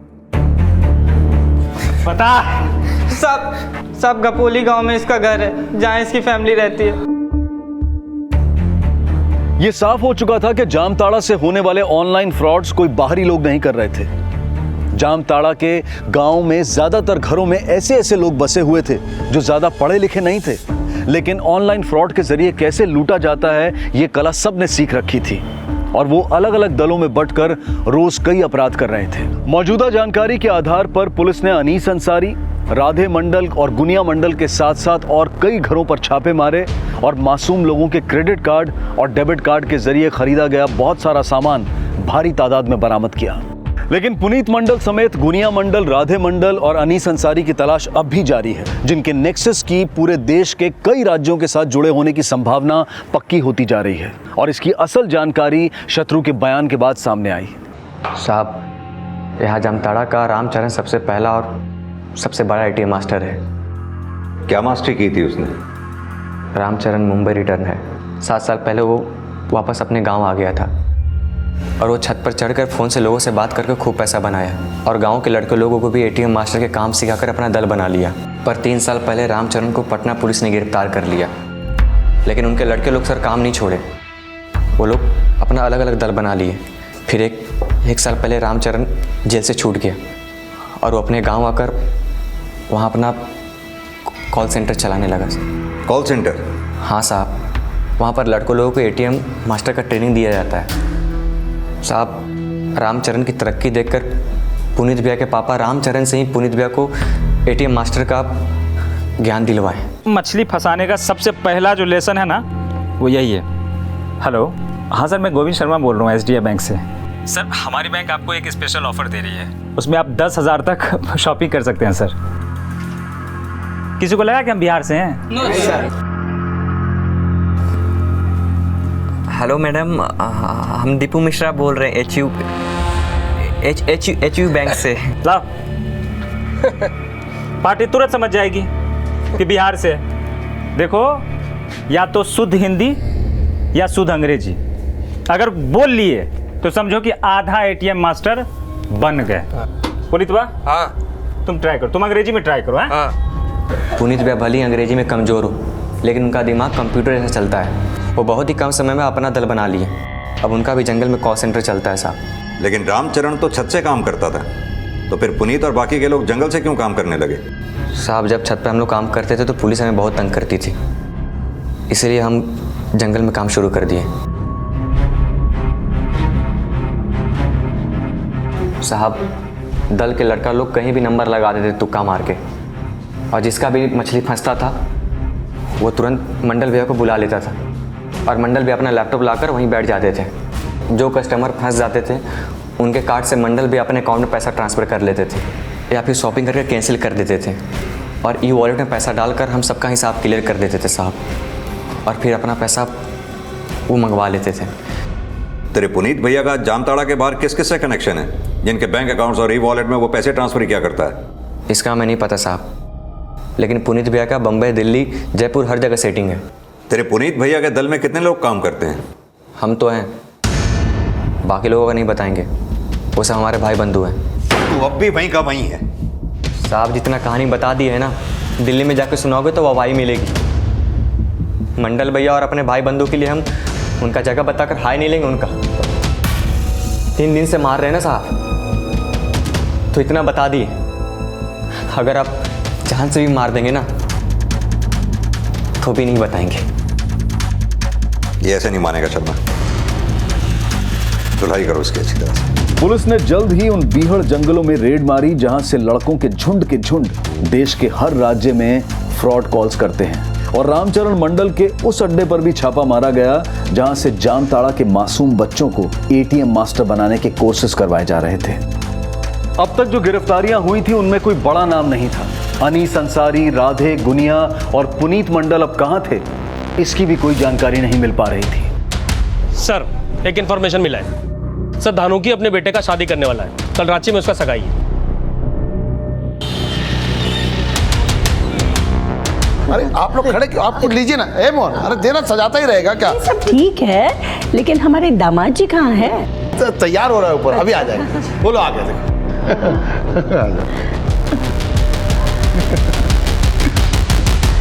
सदा सुख रहे बेटा। अरे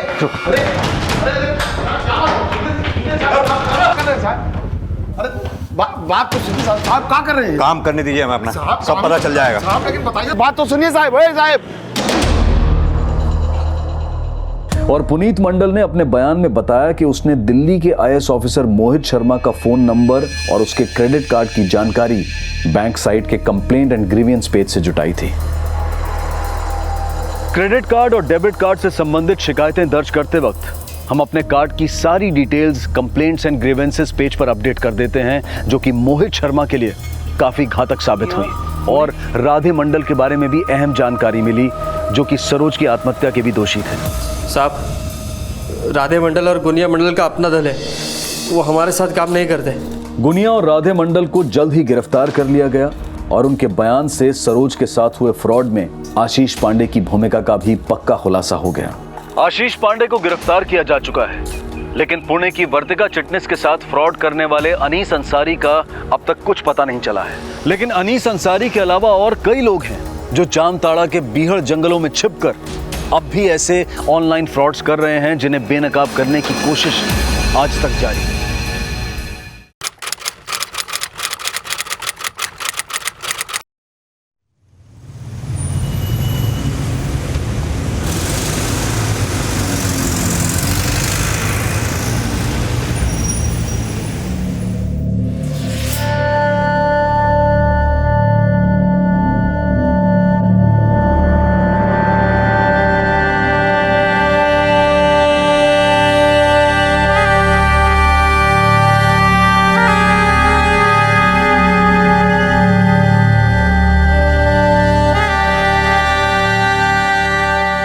सादिक आलम, आज तुम्हारी कोर्ट में पेशी है, तैयार हो जाओ। नमस्कार, आदाब। क्राइम पेट्रोल डायल 100 के ब्लैक हेडलाइंस अध्याय में आप सबका स्वागत है।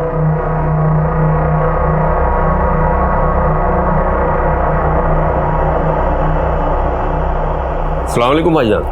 वालेकुम अस्सलाम, वालेकुम अस्सलाम।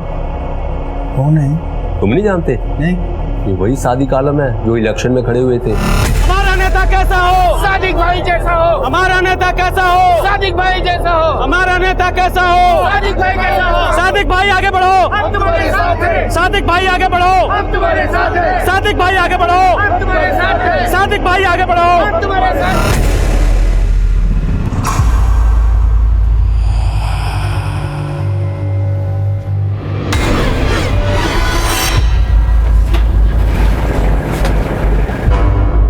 आज की दूसरी कहानी में मैं अनूप सोनी आप सबका स्वागत करता हूं। आज के एपिसोड में हम एक ऐसे जुर्म की दास्तां देखेंगे जिसका संबंध कर्म से है और यकीनन ये कहानी हमारी सोच और हमारे अंदाज को बदलने में जरूर मदद करेगी।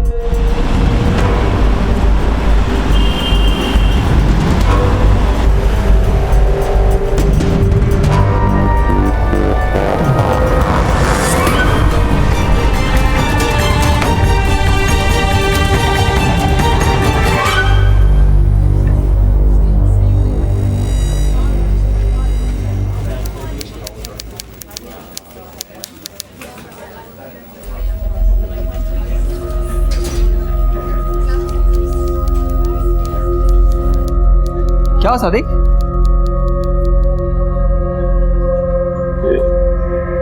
आज भी मेरी बीवी बच्चे कोई नजर नहीं आ रहे हैं यहाँ पर। आ जाएंगे, फंसेंगे किसी काम में। नहीं कांस्टेबल साहब, मैं पिछले 6 महीनों से कोर्ट आ जा रहा हूँ लेकिन कभी ऐसा हुआ नहीं। आप अपने लेवल पे कुछ पता करो ना। ठीक है, मैं करता हूँ। चलो आज पेशी तुम्हारी, चलो।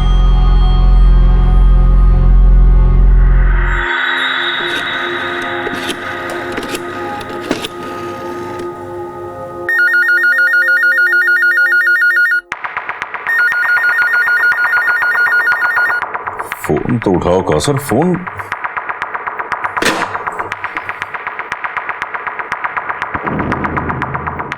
हेलो हेलो जी जी मैं सादिक बोल रहा हूँ। वो कौसर, वो कहा था ना यहाँ फोन मत करना। अब हमारा तुम्हारे साथ कोई वास्ता नहीं है। घर पे है ना, अम्मी के घर पे है। तो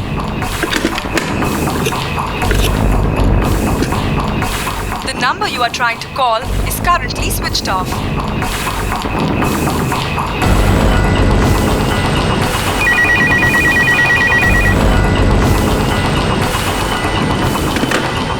कहाँ चले गए ये लोग? कोई और ऐसी जगह भी तो नहीं है, कहाँ जा सकते हैं लोग?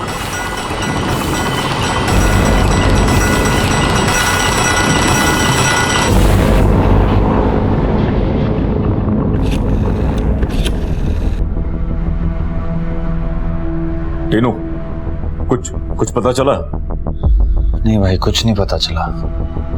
घर पे भी ताला लगा हुआ है भाई। आस पड़ोस में पूछा, किसी को कुछ नहीं मालूम भाई। अरे किसी ने कुछ तो देखा होगा। कहाँ गायब हो गए सब? तुम एक काम करो, तुम मुझे मिलो आके यहाँ पे। ठीक है भाई, अगले हफ्ते आता हूँ भाई। अरे अगले हफ्ते नहीं, कल का कल मिलो आके। और वो वकील को साथ में लेके आओ। ठीक है भाई, ठीक है। मल्होत्रा साहब, आप कुछ भी करके मेरी बेल करवाओ। अरे आप समझने की कोशिश करो, 20-25 दिनों से मेरे बीवी बच्चों का कुछ अता पता नहीं है। उनकी जान खतरे में हो सकती है। मेरे तमाम दुश्मन हैं, आप समझ क्यों नहीं रहे? आप बेल करवाइए बस। मुश्किल है, जिस केस में आप अंदर हो ना, बहुत मुश्किल है। फिर भी मैं इंटरिम बेल कराने की कोशिश करूँ। अरे कोशिश नहीं करनी है, करवानी है। आप जब सबको जाके बताइए ना कि 20-25 दिनों से मेरे बीवी बच्चे गायब हैं। आप मुझे ले चलिए, मैं उनके पैर पकड़ लूंगा, लेकिन कुछ भी करिए, बेल करवाइए बस। ठीक है, मैं कोर्ट में अपील करूंगा। करवाओ यार। भाई टेंशन ना लो, हो जाएगी। हम लगे हुए हैं, कुछ ना कुछ कर लेंगे। ठीक है, आप ख्याल रखो, हो जाएगा। चलो।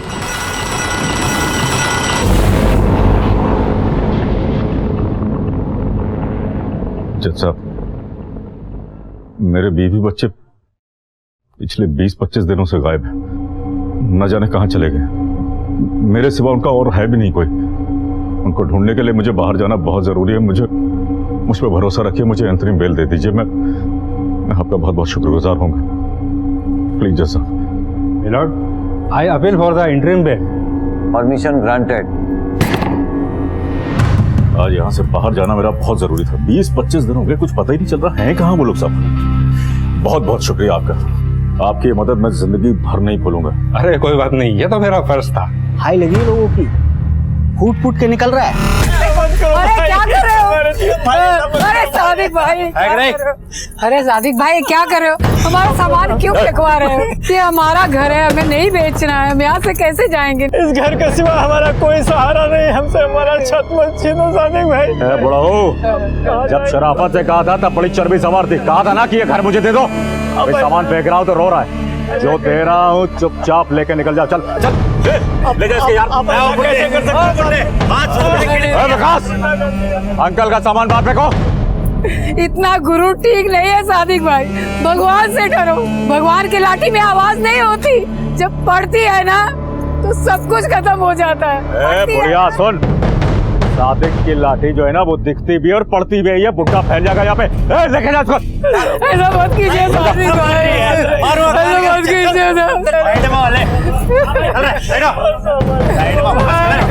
चुपचाप खड़े रहो, आवाज नहीं आनी चाहिए।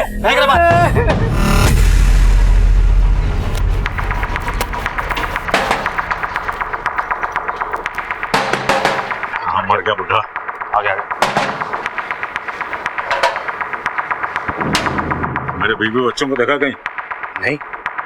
अरे कहीं तो देखा होगा आते जाते। मेरे मकान के कागजात दे दे, मैंने कोई ठेका नहीं ले रखा तेरी बीवी बच्चों का। अरे समझ में क्यों नहीं आता है तेरे को? इसको ठीक है कागजात नहीं दूंगा मैं तुझको, ऊपर के दोनों तल्ले मेरे हैं, समझा? और मेरी बीवी बच्चों के गायब होने में अगर तेरा कोई हाथ हुआ ना बुढ़े, तो जमीन खोदकर जिंदा गाड़ दूंगा तुझको। कुछ इंतजाम करना पड़ेगा, करता हूँ अभी। तू क्या करेगा? अरे भाई कुत्ता की पूछ है, रात मारने से सिद्धि ना हो गया। आओ बुड्ढे, आरती के बोल साइड में। हाँ भाई, भाई आज ना टेंशन ना ले, अब तेरी तो रेल में बनाऊंगा।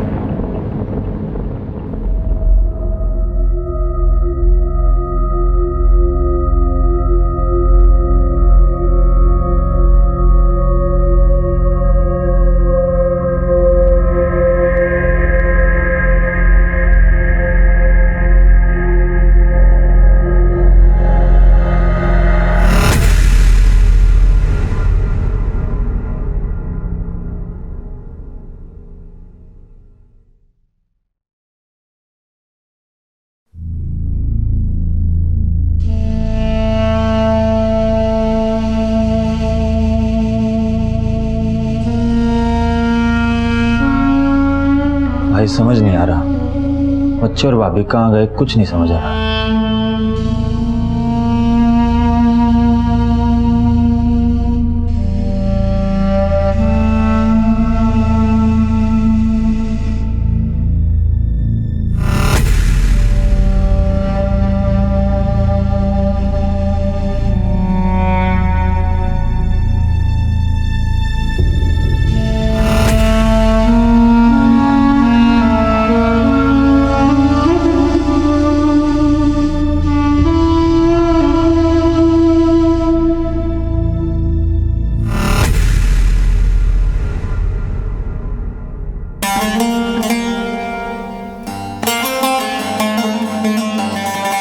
बहुत भूखा यार, भैया पानी दीजिए। भैया ठीक है, मुझे पानी दो। अरे भैया पानी तो पिला दो, लड़की को प्यास लगी है। आओ 2-4 गोलगप्पे हमारे साथ भी खा लो। चल मैं तुझे खिलाता हूँ गोलगप्पे। चल चल। सॉरी बोल सॉरी। चल निकल।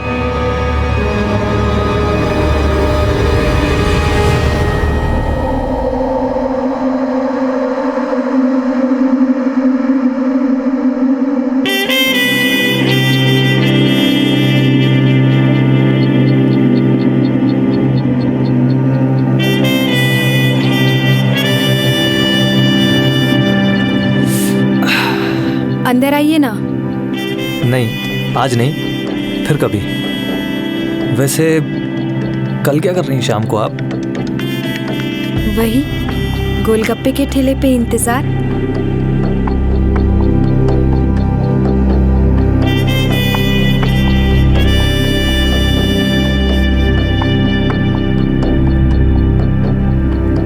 ये नहीं आने वाली सादिक मियाँ। बस ये लीजिए भैया। अरे मुझे लगा कि आप नहीं आएंगी। ऐसा क्यों? अब एक मुलाकात के बाद भला कोई मतलब अनजान ही हुए हैं ना हम लोग। चलिए फिर चाय और समोसे खिलाइए, तब तो अनजान नहीं रहेंगे ना हम। वैसे आप करते क्या हैं? I mean, आपकी जॉब? बस आपका इंतजार। आइए।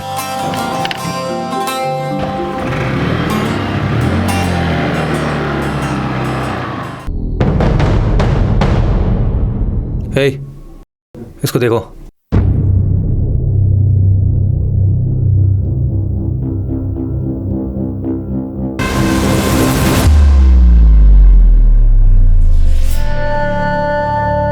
तुम शादी करोगे ना मुझसे? अरे हाँ पगली, शादी करूंगा और मैं झूठ नहीं बोलता। तुमने प्रॉमिस किया था ना मुझसे वादा किया था ना मुझसे शादी करोगे? हाँ हाँ, मेरी बात तो सुनो। एक्चुअली क्या है कि प्रॉपर्टी का बिजनेस सेटल हो जाए ना तो हम लोग करेंगे ना शादी। और कितना इंतजार करूं मैं? अभी के लिए यार थोड़ा मुश्किल है यार, सॉरी बोल रहा हूँ यार। तुम समझदार हो ना, सब समझती हो।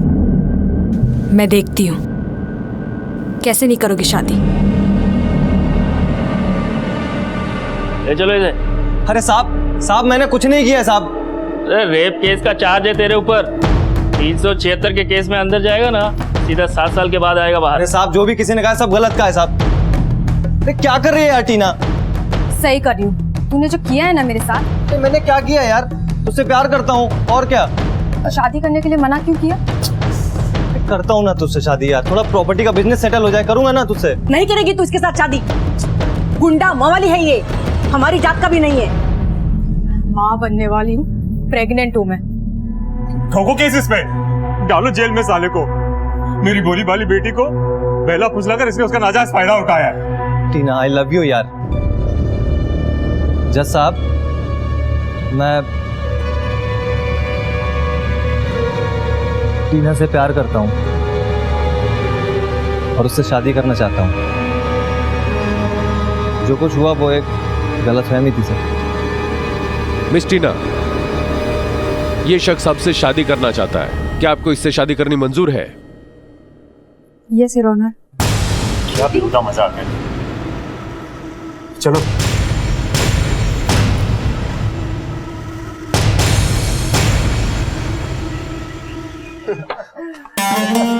चलो भाईजान, आपका आज निकाह भी हो गया। चलिए तो अभी आप भी मुंह मीठा। हेलो। हाँ मम्मी। टीना किधर है तू? मम्मी अब हमारा नाम टीना नहीं कौसर है। हमने सादिक से शादी कर ली। सादिक से? मैं किसी कौसर को नहीं जानती और दोबारा यहाँ फोन भी मत करना। मम्मी हमारी बात तो सुनो। मेरी बेटी टीना मर चुकी मेरे लिए। Mummy hello hello mummy.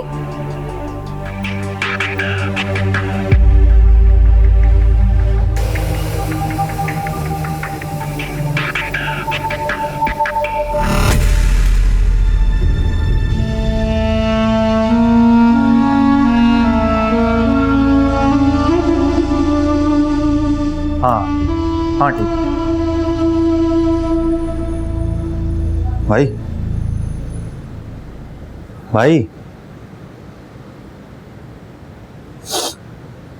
हाँ बोल। भाई टेंशन ना लो, अपना विकास गया कई जगह ढूंढने, बस आता ही होगा। लो आ गया। एक मिनट भाई अपना विकास ही होगा। दरवाजा नहीं खोलना है। रुको।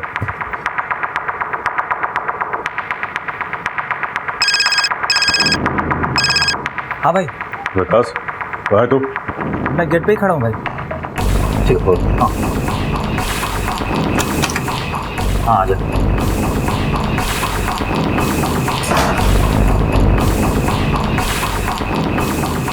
भाई भाभी के 2-1 दोस्तों के घर भी पता किया, लेकिन कहीं कुछ पता नहीं चला। तुम लोगों को शक है किसी? नहीं भाई, शक तो किस पे होना है?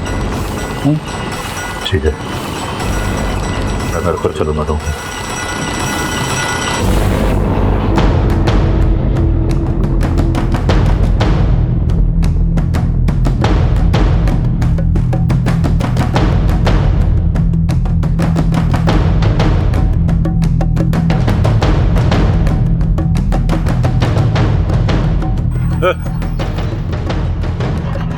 भाभी को बच्चों को कहीं देखा है?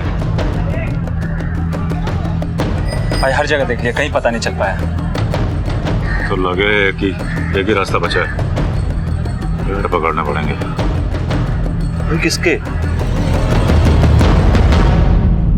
सर प्लीज रहम कीजिए सर। सर हाँ ठीक है, उठो। Sir please. कौन हो तुम? जी मैं सादिक आलम। तुम रेप केस में अंदर थे ना? अरे मैंने क्या किया है? क्यों लेकर जा रहे हैं? आपको कोई गलतफहमी हो रही? मैंने आप इन्हें क्यों लेकर जा रहे हैं? एक मिनट में बात कर रहा हूँ ना। हाँ बोलो।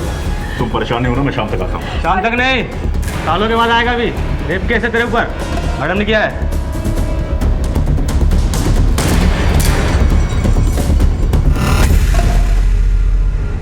अंतरिम जमानत पे बाहर आए हो, है ना? जी सर। क्या बात क्या है? सर पिछले 1 महीने से मेरे बीवी बच्चों का कुछ पता नहीं सर। सर आप तो जानते हैं मैं जेल में था सर। सर मैंने हर जगह तलाश कर लिया, लेकिन कुछ पता नहीं चल रहा सर। आप लोग कुछ पता लगवा दीजिए सर प्लीज। अगर आप लोग थोड़ा पर्सनल इंटरेस्ट ले लेंगे तो शायद कुछ पता चल जाए सर। गुमशुदगी की रिपोर्ट दर्ज करवाओ, देखते हैं। सर आप लोग जानते हैं सर, खाली रिपोर्ट दर्ज कराने से कुछ नहीं होगा सर, जब तक आप लोग कुछ करेंगे नहीं सर। प्लीज। नितिन एक काम करो, लोकल एसएचओ को खबर कर दो, इसमें ध्यान दें। जी सर।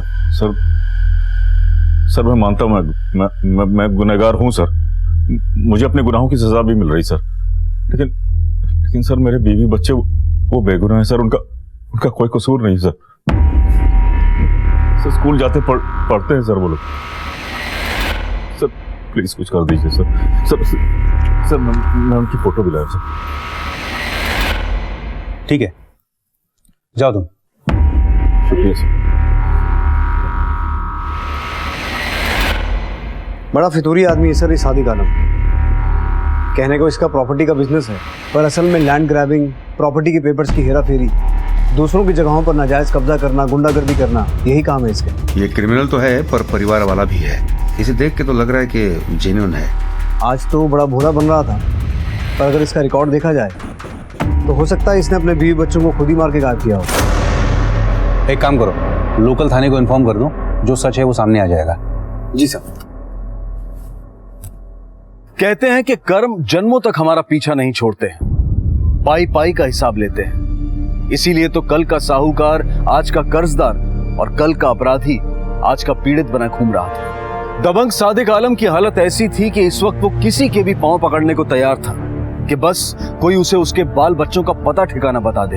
हालत ऐसी थी कि एक सजा याफ्ता मुजरिम जिसने जिंदगी में कभी कानून की परवाह नहीं की थी, आज कानून के दरवाजे खटखटा रहा था। कहां थी उसकी बीवी और कहां थे उसके बच्चे? और क्या उस पुलिस अधिकारी की बात सच थी कि सादिक आलम खुद ही अपने परिवार को गायब किए बैठा था?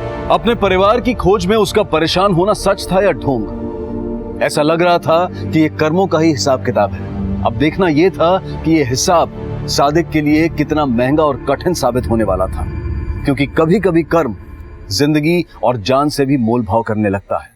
सादिक आलम की शिकायत पर दिल्ली पुलिस ने उसके गुमशुदा परिवार को ढूंढने के लिए दिल्ली और उसके आसपास के इलाकों को छानना शुरू किया।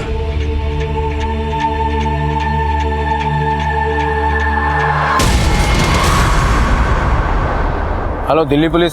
हेलो हेलो हेलो, मैं गली नंबर 32 13/2 राजौरी गार्डन से बोल रहा हूँ साहब। किसी ने प्रॉपर्टी डीलर सादिक आलम को मार दिया है साहब। हेलो, गली नंबर 32 शकूर बस्ती मकान नंबर 13/2 में एक वारदात हुई है। ओवर।